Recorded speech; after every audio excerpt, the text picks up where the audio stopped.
Hello everybody. With today's video, I want to take a look at a couple American cars from not so best era of American car manufacturing, and kind of when things, I think, started to take a turn for the worse. And I'm going to start us off with this Mercury Milan. It is locked, but I think they ran from 06 through 2011 through discontinuation of Mercury brand. And, you know, depending on what year this one is, it might have coincided with the year of 2006 Lincoln Town Car from yours truly.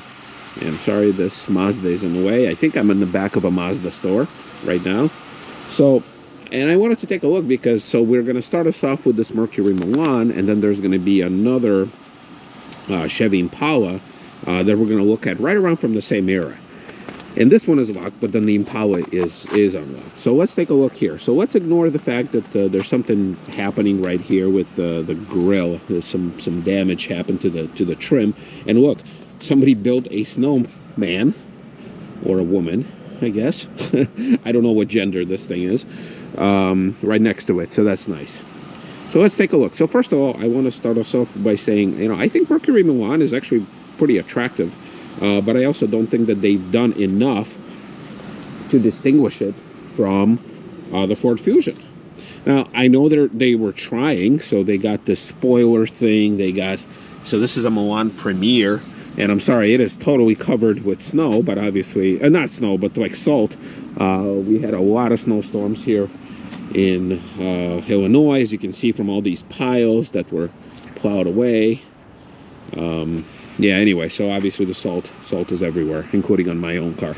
So I think, so starting us off with this Mercury thing, you know, so you have the twin exhaust right there.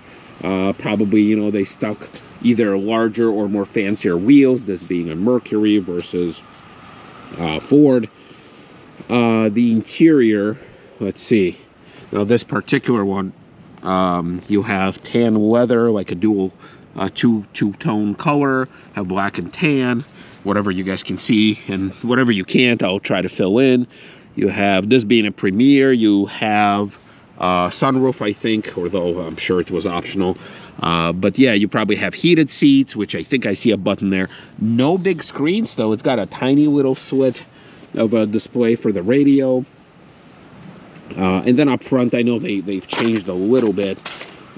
Which, like I said, I think I do like it, but at the same time, if you would have got the fully loaded Fusion, arguably it would have been pretty much the same, and the treatment as far as, you know, the premium, quote-unquote premium stuff, I just don't think it would be justified as far as, you know, whatever you got. Keep in mind, tan is not my favorite color, being it exterior or interior for that matter. Sorry, I hope my town car didn't hear that. What else I could tell you? Oh, there's some rust and scratches. Well, no, it's got a few spots here. But in any case, so this was, you know, this was a lazy attempt. Yeah, you can't see that. A lazy attempt because, once again, it's badge engineering, and it's bad badge engineering. I always thought that a badge engineering should be, you know, customer shouldn't really care about what platform it rides on. You know, Town Car is a perfect example of that. But if the car has a distinct enough look and distinct enough features and, you know, character, it should be okay. You know, platform-wise. Here, bad example. They stuck a little few options here and there, but it's, again, nothing groundbreaking. I do like the fact that this is the body color. You know, I've talked about it plenty of times that on Town Cars they should have been body color as well. Whoops, I just stepped on this and almost fell. All right, so this is the one example where it was declining. So let me show you another example. All right, so here's the second example. It's a Chevy Impala, which I think this generation ran from, I think, right around like 06 through probably like 13. I'm going to have to double check on that. But also, look at this, you know. Now, granted, I like this car. I do, for its simplicity, for even its simple look.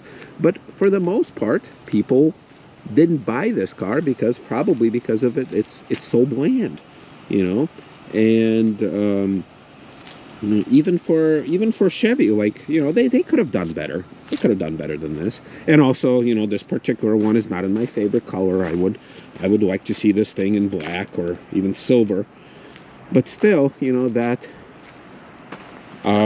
Mercury and this Impala, well, this Milan, I'm sorry, this Impala and that Milan, they existed in the same type of time frame, where, once again, I think this is when things started to turn for the worse, and now we find ourselves in a situation where, you know, American, whatever is the definition of currently of an American sedan, that it almost doesn't exist anymore, because people would rather drive something else. Now, let's look at this one, and this one is unlocked. So it's, I love this Impala badge. I would love to have one. Maybe one day when I go to a pick and pull place, I'll get one.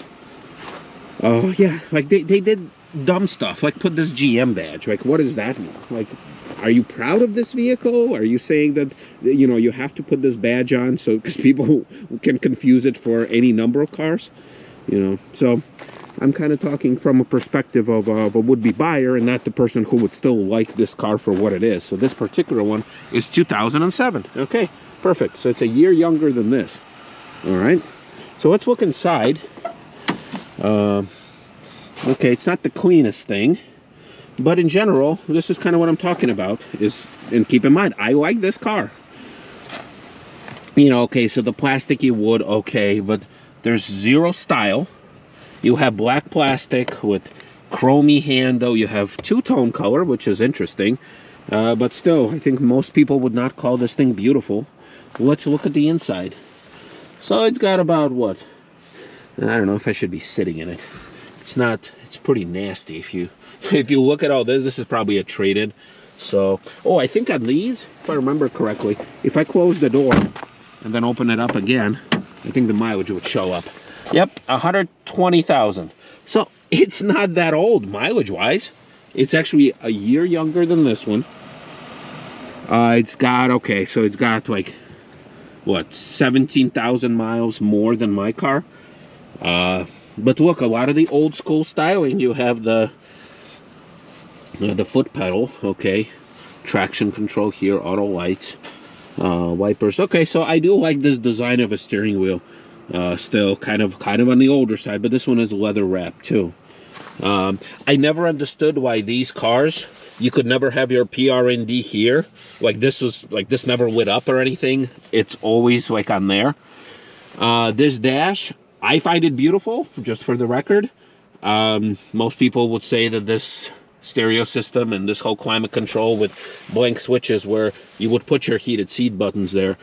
Yeah, but not very inspiring, but once again, I like it. And I always like this too. Look at this. So, I don't know why, but I do. Also, yeah, look, there's no style here in the middle. It all kind of looks cheap and kind of dingy a little bit. You have your power controls here, but the lumbar, you'll have to do one of these weird things that you would pump up, which still works here.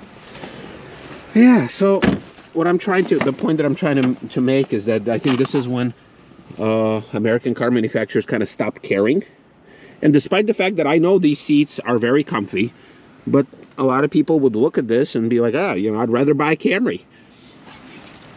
And actually, it's a good point, because right around the time of 2007, I did buy a 2007 Toyota Camry. And for whatever reason, I did not even look at this car. I didn't test drive an Impala right around that time. And keep in mind, yeah, I was still living with my parents there, and they had a heavy influence on what I buy, even though it was my money. But yeah. And granted, the current version of the Impala, I love it as well. But yeah, this was kind of uninspiring. It would probably do a good job serving whoever bought it, but yeah, not very good. All right, well, it's again, just driving around trying to get some footage for you guys. Thank you so much for your love and support. I use these videos to kind of fill in the gaps between my town car stuff. So here's my theory. Right around that time when things took a very heavy downturn for the American sedan market and people switched to imports, which they're still in today. We'll see you next time, everybody. Thank you.